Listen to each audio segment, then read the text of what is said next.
I'll keep this on, I'll record this in case Will wants to keep it, but no, I was worried that you wouldn't be able to hear me okay. I moved into my brother's house, and it is very much an in transition thing. So I am sitting in the closet on a desk made out of suitcases. Well, that sounds like it's ripe for a fall. Yeah, so, and I'm kind of far from the microphone. Like, I have to sit very unnaturally, so if you, Kristen, notice me drifting, just... Okay, will do. I'm also sitting on, like, a wooden chair that we got from my grandma's house that I think was made in 1472. So before Columbus got here. Mm-hmm. So we'll see. And also, because of such, I had to watch The Magicians live. I was not able to rewatch it, and I did not take any notes. So this will be a really good first outing. We're professionals. So, season 5 of The Magicians. Do we want to acknowledge? I guess we should go ahead and acknowledge the elephant in the room. Yeah. So, at the end of season 4, The Magicians killed off its lead character of Quentin Coldwater. Yeah. And that was a very bold move. Although, in retrospect, the clues were there. Yeah. It was not so subtle. Especially that whole episode about white male protagonism. Mm-hmm. Because that's the episode where he's in the elevator. So after Penny learns that lesson, that's where he shows up in the underworld. And it's like, hey, wow. So this was divisive with fans. That's a gentle way to say it. How would you say it? Some bitches got mad. They lost their goddamn minds. And like raged at Sarah Gamble and John McNamara, which is a gross thing to do. Just the cast too. Yeah, everyone. Don't do it. Don't do that to people who create a thing that you have enjoyed at one point. Okay, we won't dwell on this, but I feel like it's necessary. It's necessary stage setting. The main issue was a sense of betrayal from particularly the LGBTQ and does mental illness have a... I mean, it doesn't have like a fandom, but like a term. Like, I don't want to say and mentally ill people. That sounds weird. Well, people with, diagnosed mental issues. Quentin was diagnosed depressive and suicidal. And so there was a group of fans who had really flocked to the show for the reasons that it explored those topics, felt betrayed. And I'll go as far as to say, I think that the feeling of betrayal is fair. I don't know betrayal. That's where I keep getting... Betrayal is such a hard word to use for it. I think that so many people had a knee-jerk anger to it, like a deep knee-jerk anger to it in a way that didn't allow them to process how beautifully it worked in the story. Yeah. And so they just immediately went to he died and he purposefully died. And he made a decision knowing he sacrificed himself. And everybody was like, how dare you make your suicidal character commit suicide? Which self-sacrifice is different than suicide. Self-sacrifice is different, but also I feel like it has to be said, sometimes suicidal people commit suicide. I was literally going to make the same thing. Should. Yeah. Yeah, I don't think they should. I think everybody has value and you should, get your self-help if you can. But I think that is a real part of life. So even if they were choosing for him to commit suicide, that is a thing that happens. In life and thus art. Exactly. What it goes back to me is the people who get so mad about... I can't believe you like that villainous character. They did X, Y, and Z. That was so bad. And it's like, yeah, they're a villainous character. I like it when they do the bad things. And there's already a layer of fantasy. It's like you and me were all in on Jamie and Cersei. And it's like, we do not endorse incest in actual... Not at all. Yeah, not at all in real life. But in a medieval fantasy world, sure. Yeah, there's so many things that it's like, no, in real life, obviously you hope and pray and you don't want anybody to commit suicide, but it does still happen. But even still, I don't interpret Quentin's actions as suicide. I I don't either. And, you know, this is a show that is extremely provocative and it deals with tough issues. You know, it was famous for its storyline with Julia, with her, you know, her whole 3-season arc rape storyline. And even it was one of the ones that we talked about at the same time as Crazy Ex-Girlfriend, which dealt really well with an abortion storyline too.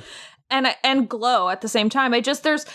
You're right that it's very provocative, and it just like being able to deal with those storylines and those issues in a way that feels realistic is something that I really praise the show for. And so to see people who, in my opinion, had a knee-jerk reaction and went with it instead of thinking it through a little bit more, like they just went with their very first emotions and didn't think any further than that. Like I was very sad and angry that he died and that Jason Ralph was like legitimately leaving, but at the same time, I think it was perfect for the story and the character, and it did something that the show had started struggling with, which is it gave Death stakes again. Because he's really gone. He's gone. Because I also wanted to say, like, to the people that were mad, I think this is the kind of behavior that it's like when people talk about like political correctness, run amok, and like being too sensitive and too woke. It's like there was a group of people that I think were looking at this kind of like a therapy, and that I think is dangerous from, you know, nighttime soap operas. Yes, there is a trope called bury the gays, which, I mean, I know you know, but it historically, gay characters are punished. Their major sin is being gay. And even if they're good, they tend to be punished, usually in death. It's something that happens. And so this was interpreted by a lot of people as bury your gays because that particular season, we were delving, kind of exploring a potential relationship between Quentin and Eliot. Because, you know, Quentin is also a very underseen male bisexual character. We don't see that a lot, and the show is doing a wonderful job. And so I think, you know, it's a group of people that gets burned a lot. And frankly, it is a group of people that does get used. I mean, there are people that pander. I completely understand that, and I completely agree. I mean, I watched 5 seasons of The 100 in a row, and if you want to talk about bury your gays, that's a place to start. I completely get it, and I am so on board with male bisexuality specifically. It does not get represented as much as it should be. At the same time, I also can't qualify this as a bury your gays thing, because he's first of all not the only token gay I was going to say there are literally 2 other bisexual characters who are series regulars. Exactly. So it's like, I can't get on board with that either. And again, I understand the knee-jerk reaction to be angry and sad and upset, but I was really hoping that fans of this show specifically would get it a little more, would like go that extra step and be like, there must be a reason. Especially when you consider what you said a few minutes ago about how when you step back and actually look at what happened, it was so beautiful. It was so good for the story. And it really, I mean, I guess it's not the only way the story had to go down, but it was bold and exciting in a way that we don't get a lot of times from TV. I mean, this was not a fan servicey Rise of Skywalker. Like, everybody gets exactly what they want, you know? Like, well, and the other thing too is, I think for a character like Quentin, who his whole life he was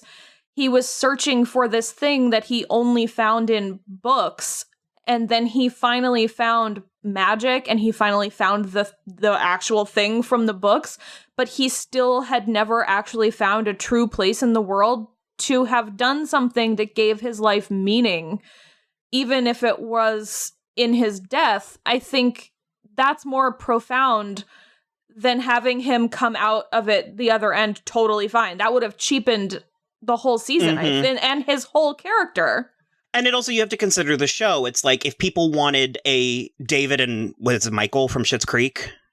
Yeah. Patrick. That's a different thing. Like, this doesn't feel like the happily ever after gay couple show to me. No, and certainly not this way. And and again, I can't stress enough that Eliot and Quentin lived a lifetime together in Fillory in that episode. They had a life together, a whole life.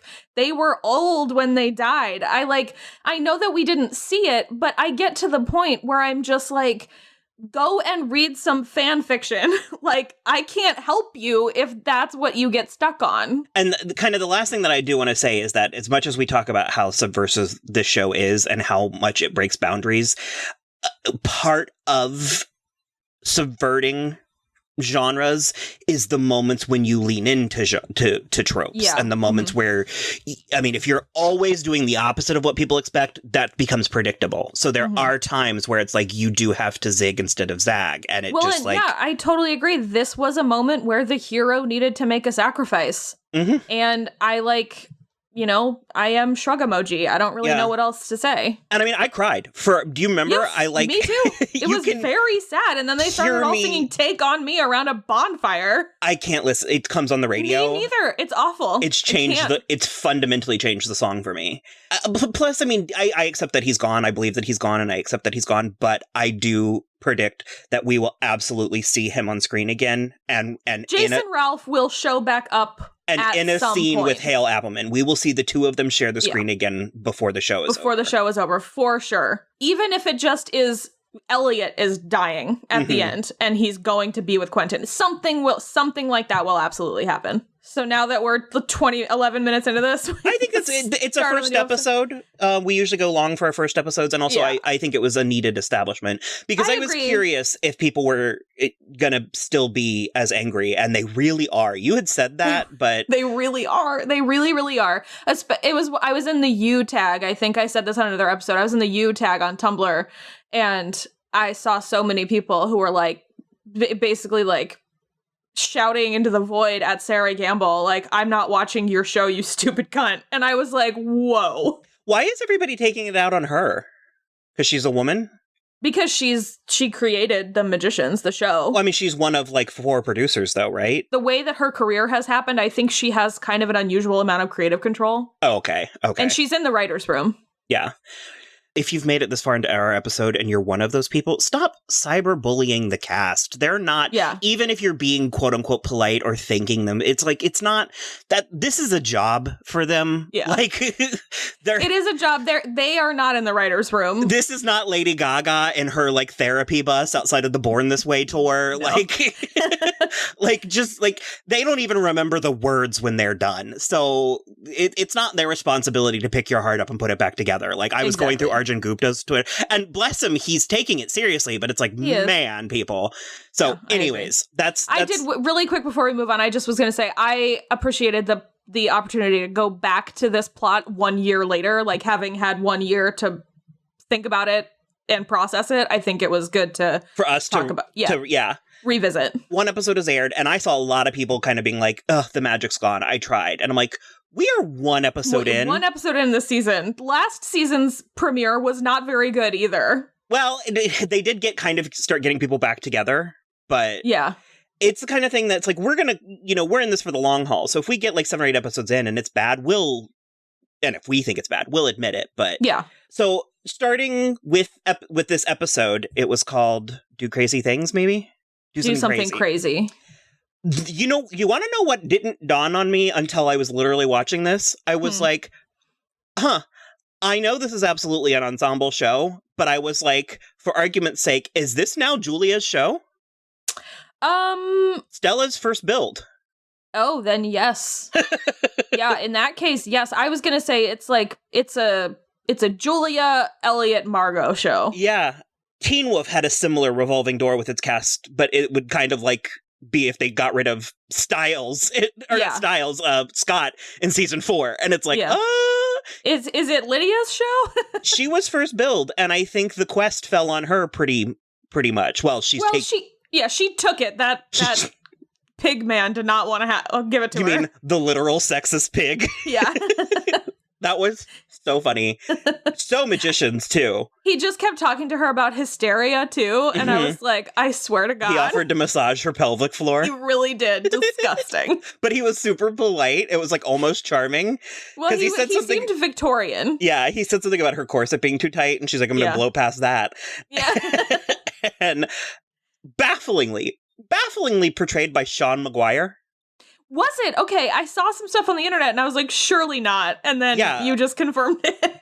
So my assumption is he will not stay a pig we'll see him again. Well, I just can't imagine hiring that man. Yeah, why do you hire that face and then put him in that face? Robin Hood, Crod Mandoon, and make him a pig monster. I always forget about Crod Mandoon. And the Flaming Sword of Fire. We need to cover it solely because what I tell people when I try to sell them on it is there is an episode about a Biclops, which is a bisexual cyclops. That's one of the funniest things that I've ever heard in my life. That's a good joke. It's a very good joke. So, anyways, I will say if we're being critical, it did feel a little bit redundant. The show has a tendency to be like, there's no magic, there's too much magic, there's no magic, there's too much magic. This was more of a, there's the right amount of magic, but it's coming in surges. Okay. It's a deviation on... It is. No, it totally... I'm just saying, for the sake of clarity, it is slightly different, but mostly the same. The pig monster showed up looking for Quentin because they need to stop the coming apocalypse, and that's pretty standard stuff. Yeah. How did Fillory get out of sync? It was because of the power surge from Quentin's sacrifice in the broken mirror realm or whatever. It, like... when Eliot and Margot went down to the dwarf in the clock in Fillory, he was like, there was a surge and it kind of like jumped everything out of sequence and it jumped us forward so far before I could like fix it. So it's going on the right speed again, but it like jumped too far forward. I really hope he gets his ham sandwich. I hope we see him again and that he gets his ham sandwich because the mushrooms is a lot. Yeah, it's a lot. It's not great. I suppose I'm interested in this. The extra Fillory, the Castle Whitespire is huge now, and they had a big celebration, and there was a little play kind of explaining what happened, and frankly, Finn, High King Finn the Toeless, and what are they calling Josh? I know they're calling him the Fresh Prince, but what is his title? Oh, God, something about a mustache, wasn't it? Or yeah, no? I don't remember. But he's the Fresh Prince. And they were taken over. Oh, things came in. Weird, like, M. Night Shyamalan creatures came in and fucked stuff up. And so the people, I guess, revolted. And it said that Finn was hanged and Josh was beheaded. I cannot imagine. I mean, especially because I know that Fenn is in this season. I like follow Brittany Curran on social media through time travel, but I think, as of where Margot it actually is, really happened. Maybe. I mean, she's dead either way. It's 300 years in the future. Yeah, but I wonder if they weren't able to like get out and like go back to Earth or something. We'll find out. Yeah, we'll see because she is on Earth in the coming up scenes. But I'm actually happy that Eliot is in this state because the absence of Quentin was certainly felt in this episode, and I imagine will be felt this entire season.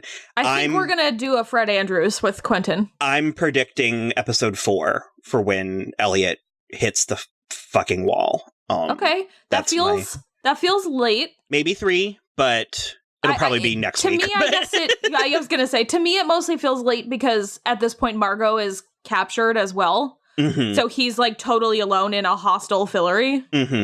So I think it's going to happen sooner than later, but it will be interesting to see. Magicians takes its time, as evidenced by Julia's entire arc. I mean, it's her arc has gone seasons. So, so we'll see. I loved both of their clothes, Margot. I mean, the wardrobe on the show is wonderful. Her patterned dress.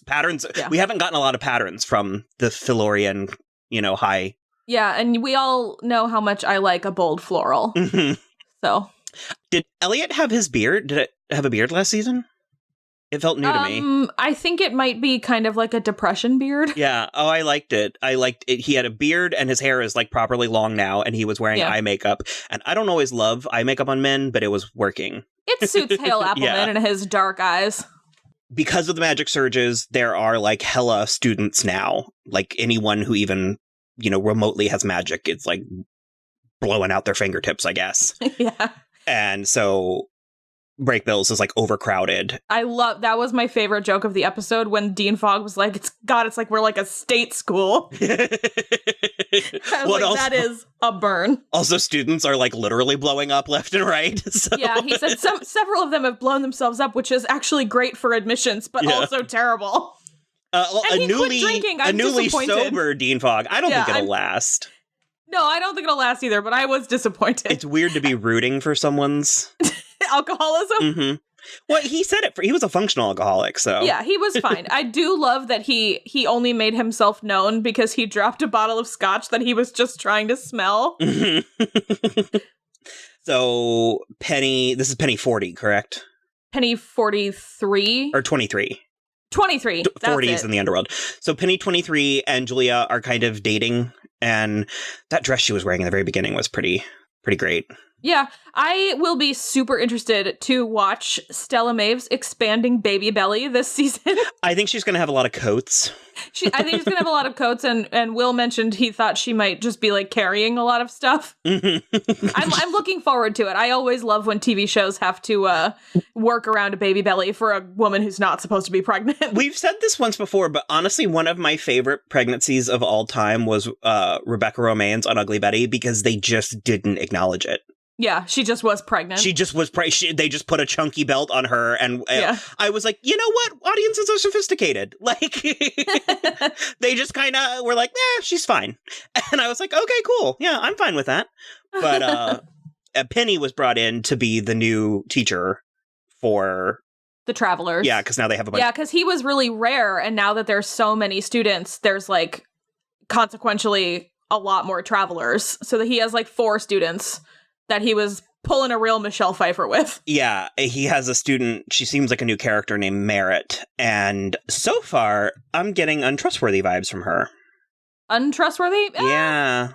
I could go either way on her so far. She was getting weird visions or sounds or whatever, and she was like, I'll show you, and he pulled down his wards and, like, freaked the fuck out and couldn't put them back up, so I was like, I don't know. I could go either way. I would love it if we didn't have, like, an infiltrative villain this season. I would love it if it was just like we had an outside villain. I also got like romance angles too, which it really could go either way.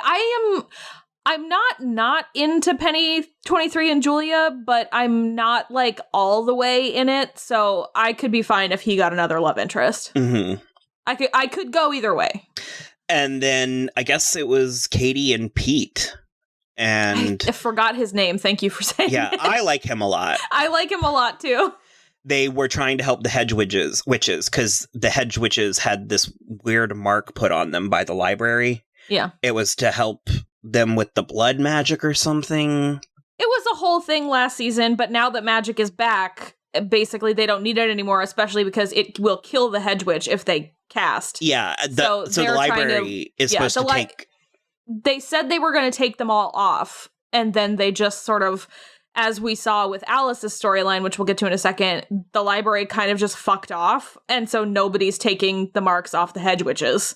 Mm-hmm. So they can't cast, and Katie is somehow, like, head hedge witch. Mm-hmm. I think that stuff last season, when she, Was it? Okay. Yeah, she, like, organized the whole thing. Right, okay. I do love that she kept a lot of her, she kept the style of the person that she was, the cop or whatever, at the very beginning of last season. She's still wearing all those blazers. I watched a little behind the scenes thing, and Jade was talking about the prop arm that they had, because she had to put that guy's arm on, and she was like, it was so gross. She was like, it was squishy and had joints, and she was like, it was hairy. And like, oh no, that's terrible. Yeah. But Alice is in a deep depressive funk. She is at her mother's house. Fuck, what's her mother's name? I don't remember. Stephanie. She's at Stephanie's house. She is incredible. She is like my favorite secondary character on the show because she keeps popping up. Mm-hmm. And I love it because we always get like another layer down into who she is as a character, but also why Alice is the way that she is. Mm-hmm. I loved their stuff in this episode. It was so good the way that they interacted with each other.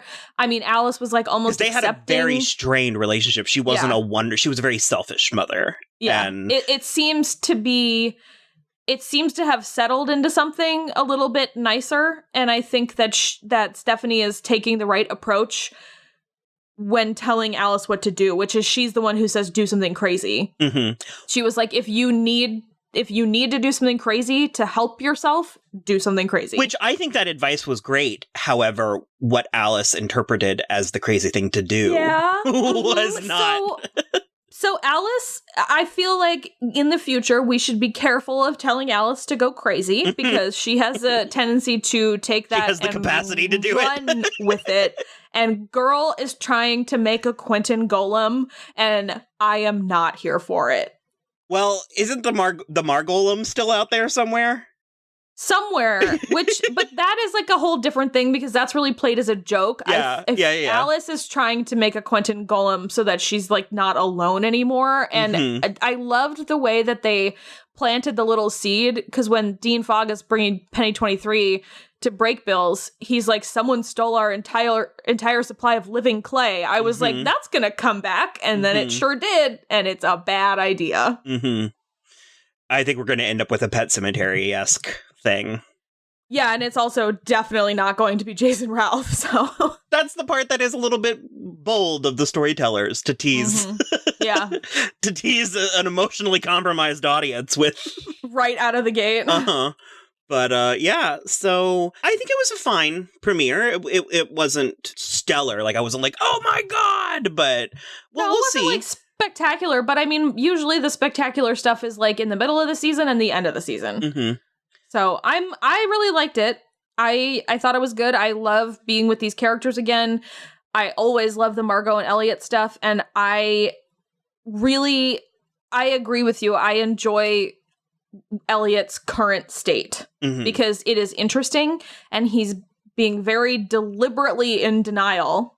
Like you can see him like denying his denial, like knowing that he's in a bad place and knowing that he can't be in a bad place at the same time. It's very interesting. As usual, I think Hale Appleman is one of the best actors on this show. I always like to say that.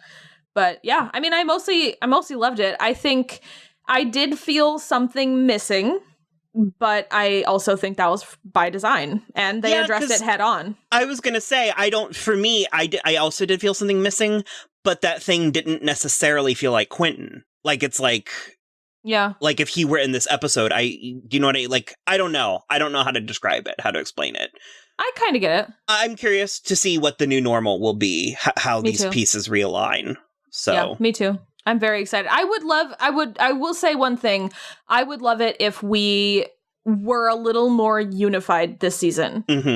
I was literally going to say the same thing. Yeah, we have had a lot of seasons in a row where everybody is only together in the finale, and I would really like it if we all spent more time together. And even Finn and Josh. Definitely Finn and Josh. I mean, Finn and Margot have a fun relationship, and I think Alice and Finn would be a fun dynamic to explore. Because what have they met 3 times, you know? Yeah, I mean, I just think that I feel like someone like Finn is what Alice needs right now, because she's sort of hopelessly optimistic in a way that Alice would find really annoying at first, but I think they would find some common ground. That's the kind of stuff that I'm looking forward to. I want more ensemble. So... Yeah. Okay, cool. We'll check back in next week. Yes, we will. Bye.